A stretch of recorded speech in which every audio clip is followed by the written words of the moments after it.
Jay, Hello. Hello. How are you doing? doing well. How are you? I'm doing great. Oh, Great. Thank you but, for inviting me for this. thank you. The honor is ours. The honor is ours. Absolutely. Many people are so curious to learn all about you and your experience with designing games. So I'm sure it's going to be a really beneficial stream for so many. So Thank you. really appreciate it. My pleasure. I like your shelf too. We've You got Stonemaier definitely Games given behind us. you've given my shelf a run for its money. Yeah, Yeah. How are you today? How's things going? I'm doing great. And I wanted to thank you. You were so kind to reach out to me to see if I wanted to reschedule after a recent appendectomy. But I'm feeling great after that. But that was very nice of you to offer that. I'm feeling completely normal now, which is nice. Well, that's the good Yeah. news. Yeah. You went for a bit of a rough patch, so you really don't want to be. We didn't want to pressure you if you're still feeling a bit rough. Yeah.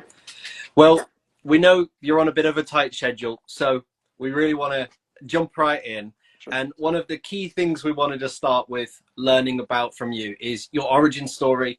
So, how did you get into board games at all? Well, I have two quick origin stories. One was as a kid, I was exposed to tabletop games from a very young age, ranging from like classic American games like Monopoly. Sorry, games that I probably don't play all that often anymore, but I'm glad I played them as a kid. Two games like Key to the Kingdom, Risk, Magic, Millborn, Scotland Yard. And then as an adult, and during that time I was playing games, I was also really enjoying designing my own versions of those games as a kid, just for fun. And then I returned to it as an adult because I started to see games appear on Kickstarter, and I was equally fascinated by Kickstarter and designing games. And so I returned to I returned to designing games as an adult in 2011, where I started working on Viticulture that I put on Kickstarter in 2012 as my first published game. Wow! Oh, Yeah. fantastic! That's amazing. You're already getting some love in the comments Oh yeah, from I people see that. saying how much they love viticulture and all these ones. So, that hard work you put into even your initial designs. Because was it? Am I right? Viticulture was one of your first as a Kickstarter, wasn't it? It was the very first one, yeah, and it's one of our, I think, not our only game, but one of our few games that we've made multiple editions of because I definitely learned a lot after that first experience. We had a second edition, and then finally the Essential Edition has been the official version for almost a decade now. But yeah, I am so honored that people still play my first game that was published. Yeah, yeah, Yeah, absolutely. And it's just been wave after wave with that constant, wonderful productions that you've been able to be involved in. yeah, So you've got a reputation for eat, sleep, and breathing board games, yeah, which I think is a good reputation. yeah. So we'd love to know, what is life like as a designer? Now you are a designer and you've got, Scythe, Charterstone, Euphoria, Red Rising, all these games under your Yeah. belt. What's life like? Well, um, it isn't quite what I expected, I'll be honest, because really only maybe 10% of my job now is game design. Almost more of it is game development, where I'm working with other designers like Elizabeth Hargrave, who designed Wingspan, Connie Vogelman, who designed Wormspan and Apiary, working with these amazing other designers to help make their games as fun and functional and balanced and intuitive as possible. So I almost spend more time on that now. And then the biggest chunk of my time is spent running Stonemaier Games. Mm. And so it's a mix of all those things. And I really love the variety. I love not just doing one thing.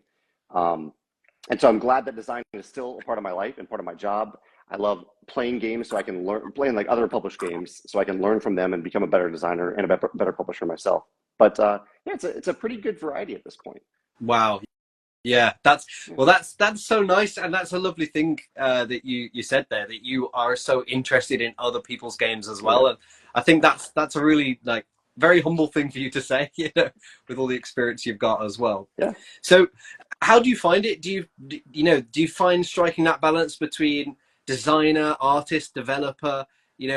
How do you feel like the different flavors weigh out for you? Really, I like them all. I like the project management side of it, where I'm working with talented artists and graphic designers and all the people who make our games look like they do on the shelf. Because when I'm working on them, they do not look like this. Um, so I love working with them. I love the marketing side of it, like making videos about our games and other people's games, and I write a lot about entrepreneurship and crowdfunding. I love that side of it. And then there's the people management side of it, because I'm here to serve our customers, but I'm also here to serve my coworkers, and I want to make sure that they're happy and fulfilled, and that they have the resources they need to succeed. And so I enjoy all those aspects of my job, and then I get the development side of things and the design side of things as well. Yeah. Wow, that's really interesting, Joe. There's so much is involved in actually getting a board game from your head then to the shelf.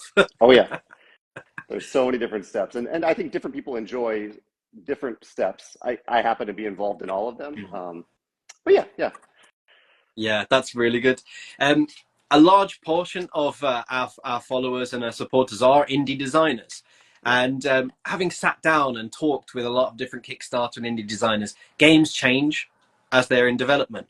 So have you found there's been any games that you've now made that are now the finished product that actually, when you were first designing them, looked totally different? I would say almost every single one of them. Like on your shelf back there, I see Scythe. Scythe started out as it was a heavily character-driven game. Like in the final version of the game, the workers are meeples, and they all look the same, or at least each faction they look the same. But in the original game, they were all cardboard standees with it was inspired by it was some cooperative game where each one was a person with like different stats and whatnot, and just a very different game. Red Rising that you see up there, I tried to design Red Rising 4 or 5 times completely from scratch before I came up with the current version of it. And so that, like, the early versions of that were bag building meeple placement games, so completely different than this hand management game that we ended up with.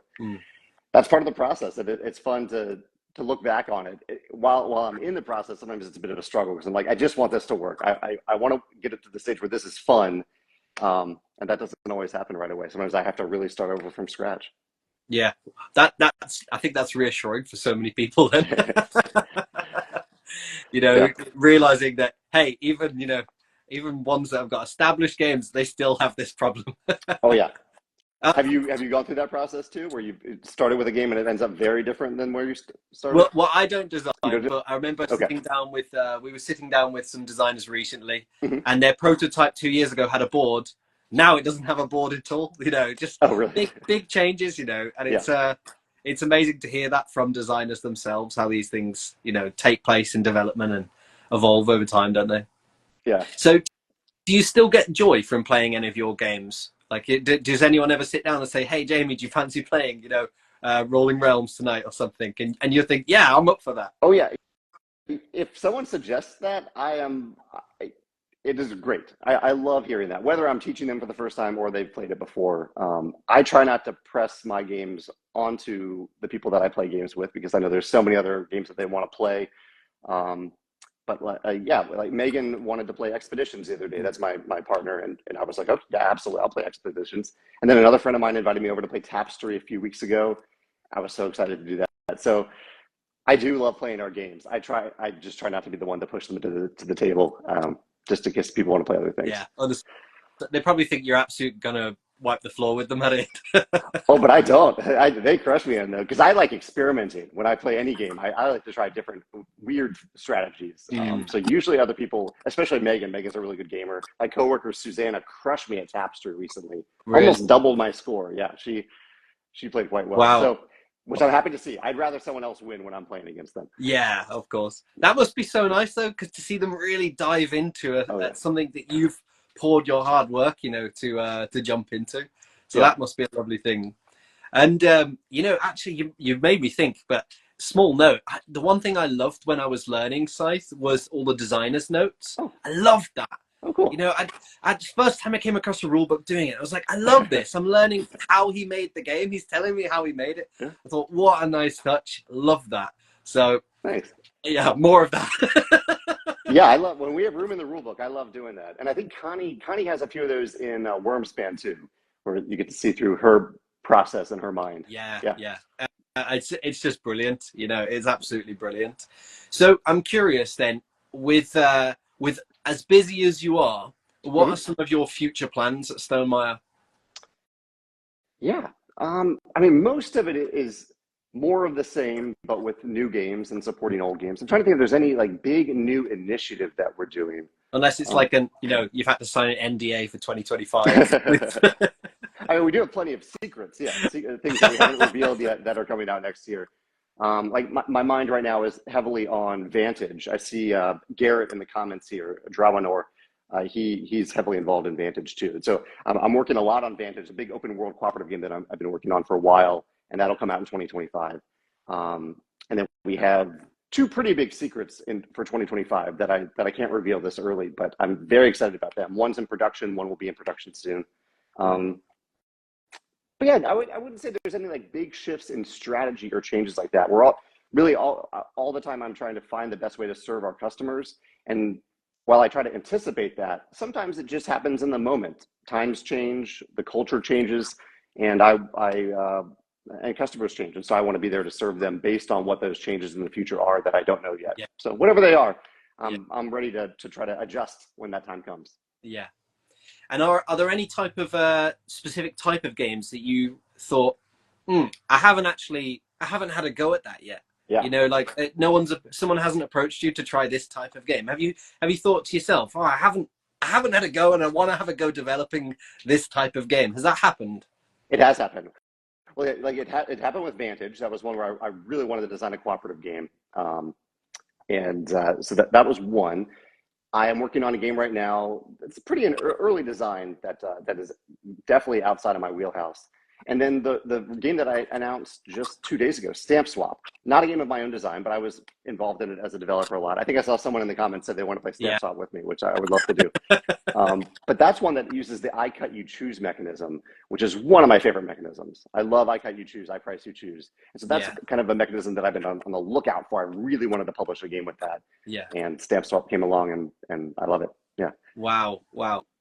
I mean, one thing I particularly enjoy is you have this series, My Favorite Mechanism, on your YouTube. And I think that's such a nice concept that you do there, where there's things that stand out to you and, you shine the light on others, which is a beautiful thing. So are there any games that particularly come to mind that the first time you saw them just blindsided you? Like, wow, I'd never thought of this. Has that happened? I'll play all the time, yeah. And sometimes it's big big things, but sometimes it's just little things that I hadn't thought of. Sometimes it's a product, something about the product creation. Like in Santa's Workshop, I played that last year. And Santa's Workshop has tokens, like cardboard tokens with different textures on them that are reminiscent of what they're trying to represent. Like there's kind of like they're all cardboard, but there's one that feels a little bit like wood or one feels a little bit like linen.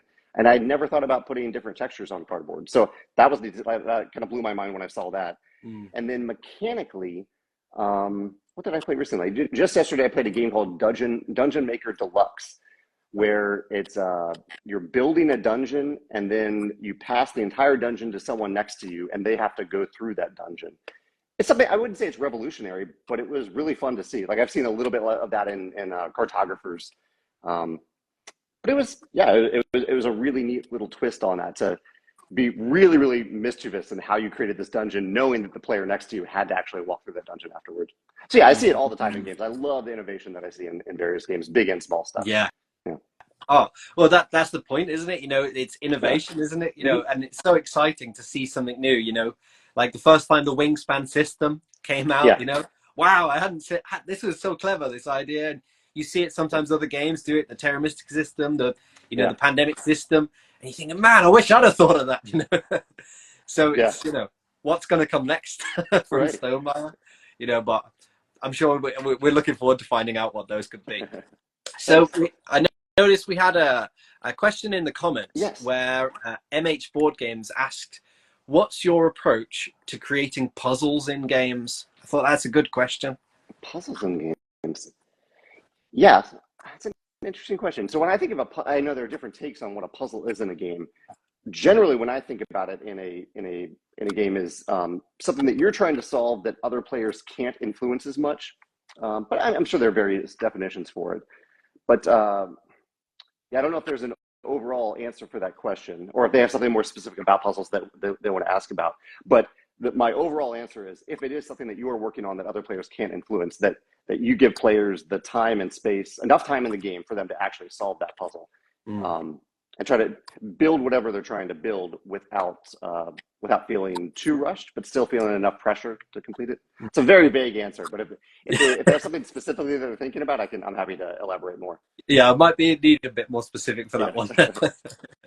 And when you're designing a game, or when you're sitting down with a developer, how do you work on making it balanced? How do you find you come to a point and you go, right, we got it, we got to stop messing with it now? How do you get to that point? Playtesting, a lot of playtesting, both me playtesting it and reaching out to blind playtesters to see what their thoughts are on the game. Like whenever we do waves, usually for any game, we do at least 3 waves of blind playtesting, and I'm playtesting along with it and in between. And oftentimes it's more than that. And I'm always asking, I'm kind of keeping an eye on the types of things that playtesters are saying, but I also ask them for a rating. I ask them for them to rate the game from 1 to 10. So usually at the start of a playtest process, we're getting 6s and 7s, maybe some 8s, but then we're getting up to 7s and 8s. So I'm kind of looking for when we're only getting 8s, 9s, and 10s from playtesters. And then that is at least some data to indicate that the game is getting pretty close. Yeah. Right. Oh, that makes sense. That makes absolute sense. Yeah, that's a really good point there. Yeah. And there was another question in the comments, and it asked a little bit of a wide question here for you. Answer however you wish. Yeah. And it's, what's the biggest challenge that you've faced? Yeah, I see Boardgamer Tim asking this. You're right that it is a big question. I don't know, many different ways to answer this. I would say one challenge that I've navigated throughout most of the time that I've run Stonemaier Games is not related to design as much, but more so related to budgeting. Budgeting during our Kickstarter days, there were some moments where I did not budget as precisely as I should have, and everything ended up okay, fortunately, but I got a little lucky in that way. And there were times where if I had added the wrong component based on my lack of budgeting, it could have really hurt the company and maybe really would have slowed things down. And even now today, I worked with our manufacturer pretty early in the process. I asked for very early estimates as to what might be in the game. And so being able to do that as a designer, as a developer, as a publisher, to look at those components and the value that we're offering versus how much a game will cost from very early on has been, that is an ongoing challenge. And I really like that Panda is willing to work with us on that so that we can address it early on and change the components, change the mechanism sometimes if necessary, to make sure that the game that we're offering is something that we can, and the price that we offer is reasonable for what the game actually is. Yeah. That's a really good point. And actually, just piggybacking on that, do you find that there are ever any components or elements that you prefer not to work with, perhaps because of cost or complexity or something like that? Yeah. Sometimes it's components that I've worked with that just haven't worked out the way I hoped. Like the dual layered mats inside. They're really nice. There are a lot of games that have these dual layered mats now. But they're tough to make. Like they warp a little bit more easily than other mats. They sometimes you make the holes in them a little bit too small, or the wooden components are cut a little bit too big and they don't fit into the holes. So like making something like that is customer facing or gamer facing, something that is meant to help the gamer, adds a bunch of layers of potential issues along the way. That's one that I struggle with, because I want to offer those really nice components. There's dual layered mats when they're needed, but they lead to some issues too sometimes. Yeah, understandable. But I do love double ply. I'm a sucker for double ply, but very nice. I just thought, it must be a developer's nightmare, We've got more questions, but I'm so conscious that you've got a meeting and we're running short on time. I have a few more minutes. Yeah. Let's try to get to some of the other questions. Yeah. There was a question from Tim Schwan, and he asked, is there a certain mechanic you see yourself leaning towards when playing games? In general, yeah, let's do some rapid fire here so we can try to get to some of the questions. My quick answer, Tim, is progression. I love when I feel more powerful at the end of the game than early on, and that's often related to engine building. Yeah. Okay. That's a really quick answer. And then Mandar Asabi, I don't know if I'm pronouncing that right, asked, how important is rulebook creation in this process, and do you personally work on the rulebooks? Yeah, I write all the rule books for the games that I design, and I often rewrite the rule books for other designers. I found that helps, I think, significantly. When I'm not saying that I'm the best rule book writer, but I think it helps to rewrite what someone else has already written. And I usually start working on the rule book usually right before the blind playtesting process. Before then, I usually use reference guides rather than a rule book, and then I switch to the rule book for blind playtesting. Nice. Yeah. And then two more rapid fire questions. Yeah. I'm so conscious of your poor co-workers probably waiting. Best advice for keeping interest and hype after a campaign launch?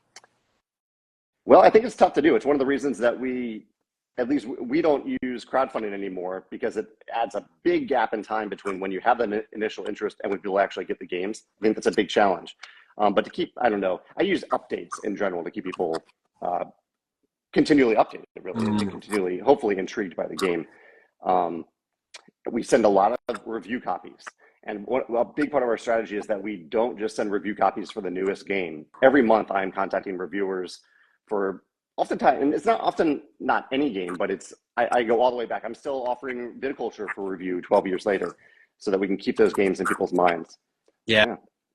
That's a really good answer. I like that. Yeah. And maybe we could sign off with a last piece of advice. Could you give a piece of advice for any aspiring designers or developers that are going to watch this or are watching this?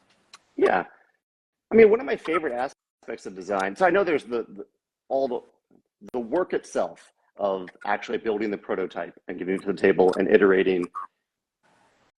That's a whole thing. But since we've got the weekend coming up here, I will say for all the designers out there, to look out for your own mental health, and make sure that you play a game this weekend, if you can, that someone else has already designed and published, that's already out there. Like I said earlier, I learned so much from playing other games from other designers, and I might be thinking about my game a little bit while I'm playing, but it really helps me process the things that I'm going through, and I can just enjoy another game rather than stressing over a game of mine that maybe I'm struggling with. And so, yeah, that's give yourself permission, I guess, and I try to give myself permission to take a break from the stress of design sometimes and just play another game, and then come back to the game that I was working on more refreshed and more informed. I think that's a fantastic way to conclude this brief but succinct interview. Thank you so much, Jamey, for buying out a little bit of time in your busy schedule for answering some of these questions, burning questions we've got. I'm sure we could pester you with questions all day, but we really do appreciate you taking out the time, and hopefully we get to see you another time. My pleasure. Thanks so much for your time. And for questions that I did miss, anyone is welcome to put, like, I'm on Instagram still. You can post them here. You can post them on our website or YouTube channel. And I really do try to answer every question. So thank you all for watching, and thank you for hosting me here. I really, really appreciate it. No problem. Have a great day, Jamey. Thanks. See you soon. Take care. Take care.